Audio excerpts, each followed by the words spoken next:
आज की press conference में आप सबका स्वागत है। आज की प्रेस कॉन्फ्रेंस का जो मेन पर्पस है, जो पिछले रात को 2 फायरिंग इंसिडेंट्स हुए,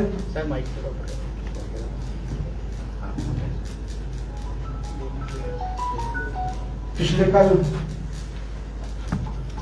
रात को 2 फायरिंग इंसिडेंट्स हुए, उसके बारे में आपको रूबरू करने के लिए और पुलिस ने जो अभी तक की इन्वेस्टिगेशन की है उसके बारे में बताने के लिए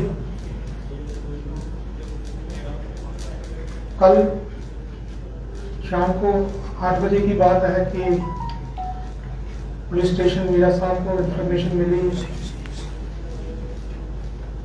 कि जुड़िया फूड मॉल में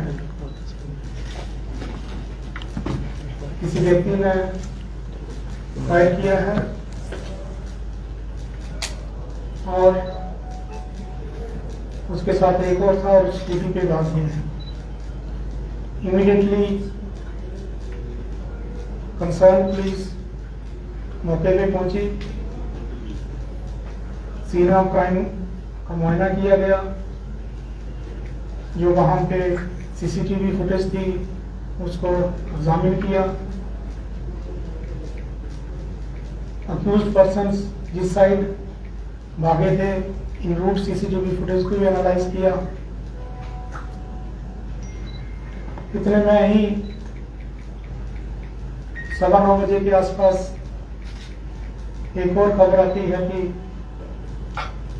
रजत कुमार इलियास टीचू, जो चौहाला का रहने वाला है हरसपुरा, उसके घर पे भी एक राउंड फायर हुआ है और जो फायर करने वाले हैं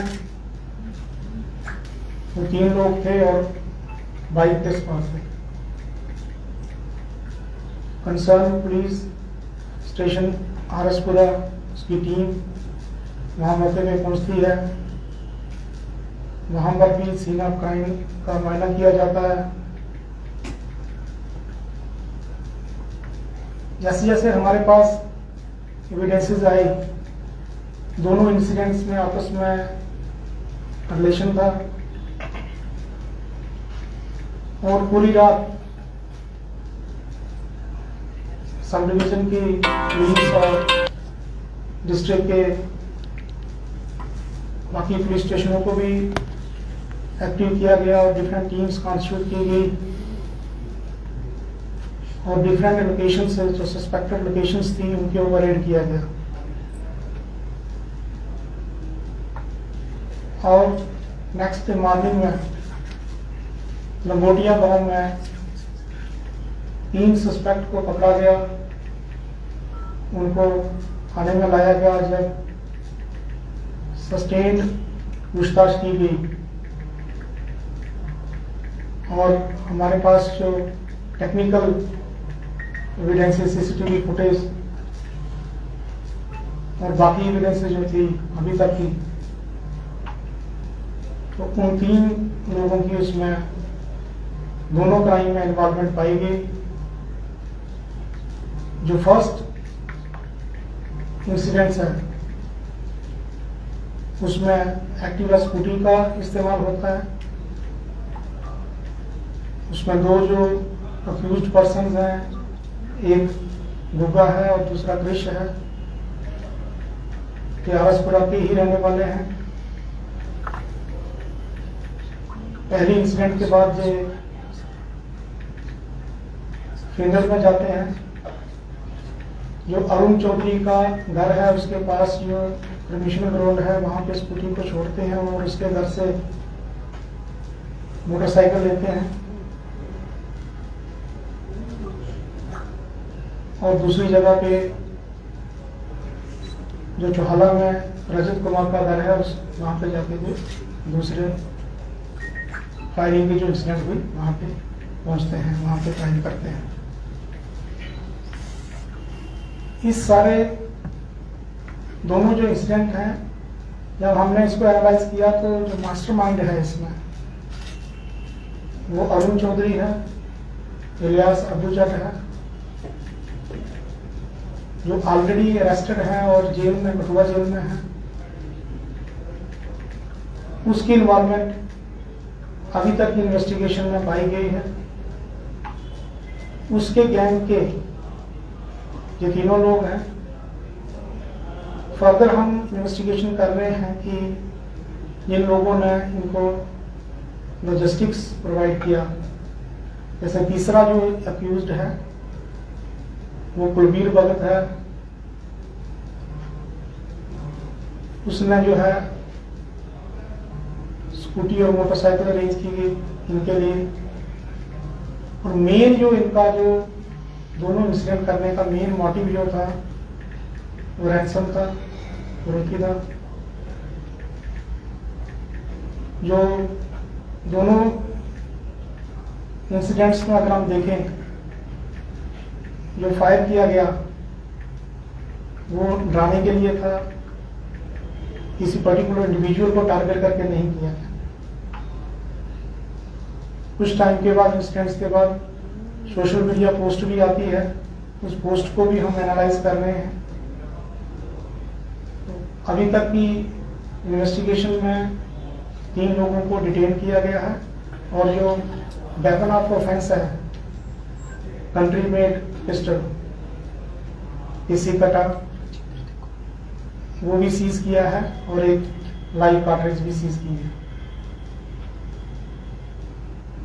आपके माध्यम से जम्मू की जनता को मैं अपनी टीम के साथ ये सब आश्वासन दिलाना चाहता हूं कि हम कमिटेड हैं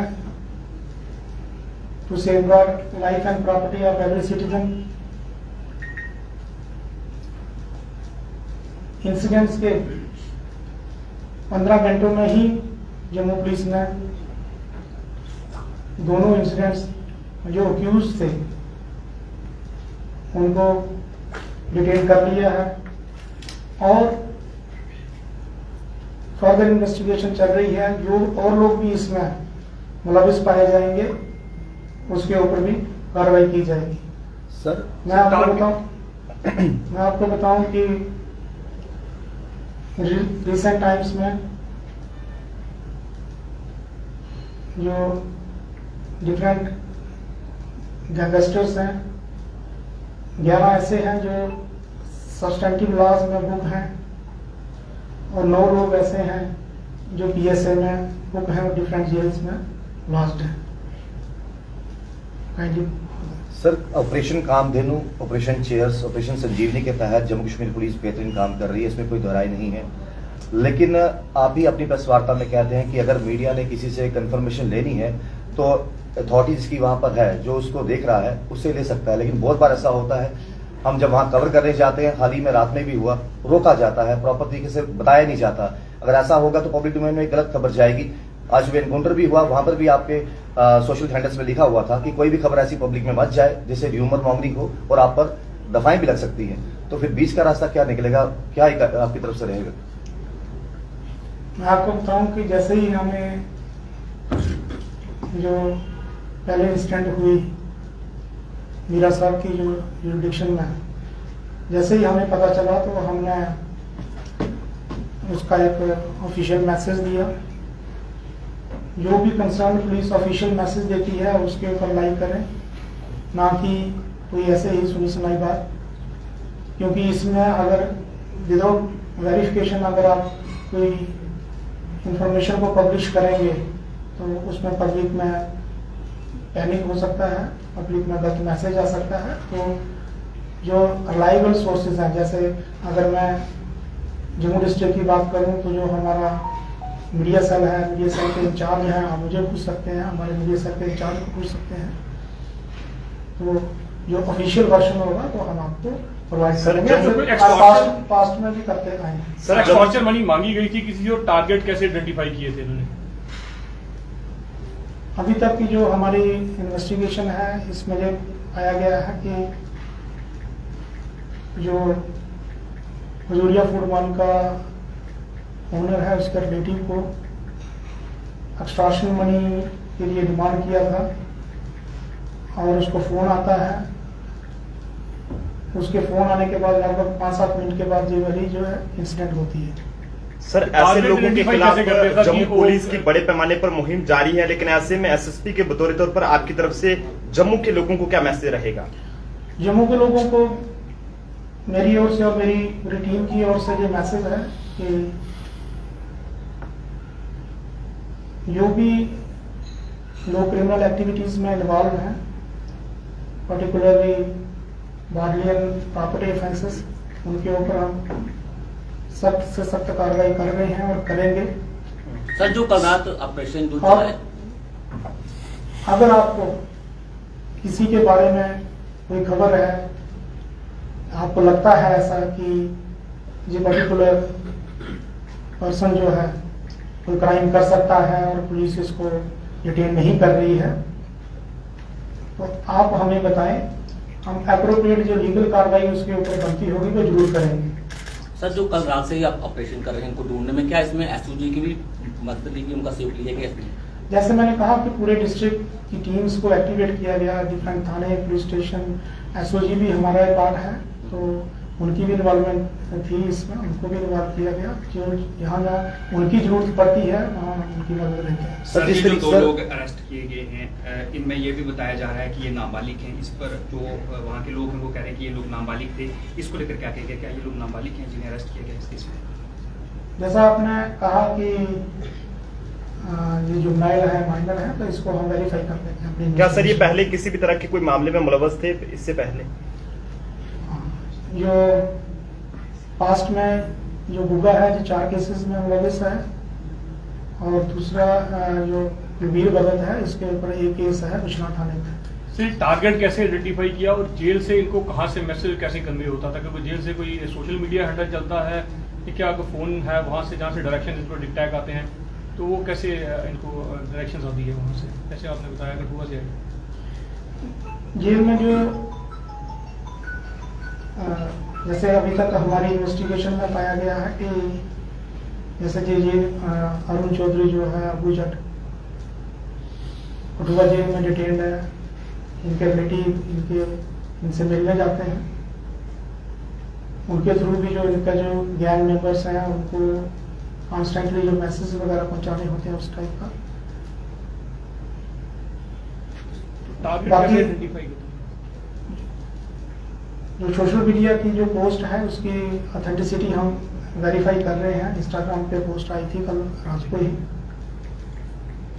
रही बात टारगेट आइडेंटिफिकेशन की, जो टारगेट्स हैं, जो टारगेट जो टारगेट, एक मीरा साहब का जहाँ खजूरिया फूड मॉल पे वहाँ पे फायरिंग हुई, और दूसरा रजत कुमार के घर जो फायरिंग हुई। वो जो अरुण चौधरी है, इलियास अबू जट, वो भी इसी एरिया का रहने वाला है, इनकी पुरानी राइवलरी भी है, जानते हैं एरिया के लोगों को, तो इस कंटेस्ट में कोई टारगेट को आइडेंटिफाई करना उसके लिए डिफिकल्ट नहीं होगा। सर एक इम्पोर्टेंट क्वेश्चन ये है कि जिस तरह आपने कहा कि आरसपुरा का और ये मीरा साहब का गोलीकांड जो है ये आपस में मेल खाते हैं, तो क्या किसी बड़े गैंग वार की होने की यहाँ पर कोई आशंका जताई जा रही है? जिस तरह से एक्सटॉर्शन मनी मांगी जा रही है, तो क्या ये आपस में गैंग है कि हमारे टारगेट को आपने पिक किया तो हम आप पर जो है वो गोली चलाएं? क्या इस तरह का कोई सीन सामने आ रहा है? अभी तक की जो हमारी इन्वेस्टिगेशन है इसमें मास्टरमाइंड जो मेन हैंडलर है वो अरुण चौधरी इलियास अबू जट, उसकी डायरेक्शन पे ही ये जो तीनों जो अक्यूज्ड पर्संस हैं, दोनों जो इंसिडेंट्स की मेन जो हैंडलर है वो अरुण चौधरी है। मेन जो मोटिव है, पर्पस है इसमें बिहाइंड, वो है एक्सटॉर्शन मनी। और रही बात जैसे आपने कहा कि गैंग वार की आशंका है, तो हम यहाँ पे तैनात हैं, गैंग वार नहीं होने देंगे। जो भी इस फील्ड में कुछ भी करेगा हम पहले ही उनको डिटेन कर लेंगे और बुक करके हम सर कई तरह के ऑपरेशन चल रहे हैं, इसका हमने जिक्र भी किया। क्या क्रिमिनल एक्टिविटीज को रोकने के लिए भी कोई ऑपरेशन जम्मू कश्मीर पुलिस आने वाले दिनों में शुरू कर सकती है? और दूसरा इसके साथ ऐड करूंगा, हाल ही में 2 दिन पहले जानीपुर में जिस तरीके से एक व्यक्ति की वीडियो वायरल होती है सोशल मीडिया पे, और एसएचओ जानीपुर को लेकर उन्होंने कहा है कि हरास किया जाता था, क्या उस पर भी कोई संज्ञान लेकर एक्शन लिया जाएगा?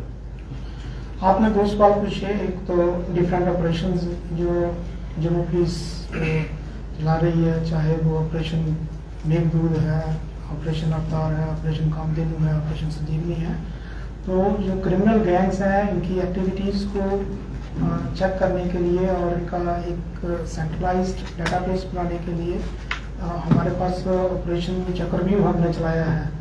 तो जो भी गैंग और गैंग मेंबर्स जो एक्टिव हैं, जो क्रिमिनल एक्टिविटीज़ में इन्वॉल्व हैं, उनकी पूरी क्रिमिनल डिटेल लेके उनके ऊपर जो है अप्रोप्रिएट जो कार्रवाई, चाहे वो उनको उनके ऊपर PSA करना है, चाहे अगर उनके अंडर इन्वेस्टिगेशन केसेस हैं उनकी इन्वेस्टिगेशन की क्वालिटी को इम्प्रूव करना है ताकि फाइनली उनका एक्विटल ना हो। जो अंडर ट्रायल केसेस हैं उनके केसेस की पैरवी करके भी इंश्योर करना है कि केसेस से एक्विटल ना हो, और साथ में ही जो इनके प्रॉपर्टी डिटेल्स हैं वो भी हम सीख कर रहे हैं। तो ऑपरेशन चक्रव्यूह के कम से कम भी कोई 15 एस्पेक्ट्स हैं, 15 डिफरेंट डायमेंशंस हैं जिसके ऊपर हम जम्मू पुलिस जो है काम कर रही है। और फ्यूचर में जल्दी ही आपको दिखेगा कि जो भी लोग ये क्रिमिनल एक्टिविटीज़ में इन्वॉल्व हैं उनको जल्दी ही जो है हम बुक करेंगे, और जो अप्रोप्रिएट चाहे उनको PSA में बंद करके जुडिशियल कस्टडी में भेजना है या सब्सटेंटिव केसेस में इनको हम जो है बुक करेंगे। सर जानीपुर का थोड़ा बता दीजिए सर। जैसा आपने कहा, दूसरा आपका सवाल था कि जानीपुर में जो इंसिडेंट हुआ जिसमें जो राजेश मेहरा जो है जिसने सुसाइड कमिट किया और उसने पुलिस के ऊपर आरोप लगाए हैं, तो उसके बारे में मैं आपको बताऊं कि एक तो जो उसने सुसाइड कमिट किया उसके बारे में इंक्वेस्ट प्रोसीडिंग जो है वो इनिशिएट है। जो उसने जानीपुर पुलिस के ऊपर एलिगेशन लगाई है उसके लिए भी जो DPO ने जो है इंक्वायरी कॉन्स्टिट्यूट की है कि अगर जो उसकी एलिगेशन जो है उसमें कितनी सच्चाई है। सर पिछले इन्होंने यूज किया वो कहाँ से आया और क्या कार्रवाई कर रहे हैं उस पर जहाँ से वेरीफाई किया? इंटरस्टेट कोई इन्वॉल्वमेंट भी कहीं सामने आई है इस केस में? अभी तक का जो इंटरस्टेट इनका ये प्लान था कि आफ्टर कमिटिंग ऑफेंस इनका जो था प्लान फर्दर की ये नेबरिंग स्टेट में चले जाएंगे, वहाँ पे जैसे पास्ट में भी जैसे यहाँ का रहा है कि कुछ भी क्राइम करके दूसरी स्टेट में चले जाते हैं और वहाँ पे पर्टिकुलरली जो ढाबाज वगैरह हैं वहाँ पे काम करते हैं। बहुत से क्रिमिनल्स जो है हमने वहाँ पे भी वहाँ से लाए हैं, अरेस्ट किया है। जो वेपन इनको दिया गया है, जो इनिशियल इन्वेस्टिगेशन में ये पाया है कि अरुण चौधरी ने ही इनको जो है वेपन सप्लाई किया। सर पिछले कुछ समय में देखा गया है, चाहे इस तरह के फायरिंग के इंसिडेंट हो या फिर नशा तस्करी के मामले हो, तो लोग जो नाबालिग बच्चे हैं उनका इस्तेमाल ज़्यादा कर रहे हैं। पुलिस के लिए कितना बड़ा ये चैलेंज है सर? पुलिस के लिए सर्टेनली ये चैलेंज है कि जो यूथ है, माइनर है, वो इसमें इन्वॉल्व हो रहे हैं। तो आपके माध्यम से जम्मू की जनता से मेरी ये अपील है कि जो बच्चे हैं उनके ऊपर पेरेंट्स जो है, फैमिली मेम्बर्स जो हैं वो चेक रखेंगे वो क्रिमिनल एक्टिविटी में इन्वॉल्व ना हो, क्योंकि बच्चे जो है हमारा फ्यूचर है। अगर बच्चे ही क्रिमिनल एक्टिविटीज़ में इन्वॉल्व होंगे तो फ्यूचर में जो है जो हमारी डेवलपमेंट जो है पूरी रुक जाएगी। और सर्टनली ये एक हमारे लिए बहुत बड़ा चैलेंज है। और स्कूल कॉलेजेस में जाके हम अवेयरनेस प्रोग्राम भी जो जम्मू पुलिस है वो करती है, चाहे वो ड्रग्स के रिलेटेड हो, साइबर क्राइम के रिलेटेड हो, या और क्रिमिनल जो क्राइम्स हैं उनके रिलेटेड हो, उनको उसके बारे में अवेयर कराया जाता है। इनफैक्ट जो स्टूडेंट्स हैं, जैसे कोई 12th क्लास के स्टूडेंट्स, 11th क्लास के स्टूडेंट्स, उनको इवन थाने में भी जो है विजिट करवाया जाता है कि पुलिस की फंक्शनिंग के बारे में भी उनको जो है अवगत कराया जाए। और अगर कोई क्रिमिनल केस में इन्वॉल्व है तो उसकी फर्दर उसके अगर जॉब प्रोस्पेक्ट्स के ऊपर क्या रिपरकशंस रहेंगी वो भी उसके बारे में उसको उनको जो है अवगत कराया जाता है। सर बिश्नौर में भी सस्पेक्टेड डेथ का केस आज सामने आया, तो उसमें क्या है? बहुत फाउल प्लेस सा लग रहा है, जैसे कि सर्कमस्टेंशियल एविडेंसेस वहाँ पे हैं, वो क्या केस है पूरा? काइंडली इसको एनलाइटन करें। मैटर जो है अंडर इन्वेस्टिगेशन है, जैसे ऐसे डिटेल्स आएंगी और फर्दर सब्सटेंटिव डिटेल्स आएंगी। पड़ी है वहाँ पे इंजेक्शंस पड़े थे, आइसोलेटेड था, घर था कोई, तो वो हम उसकी डिटेल्स आपको सब शेयर करेंगे। जैसे ऐसे डिटेल आएंगी तो हम बता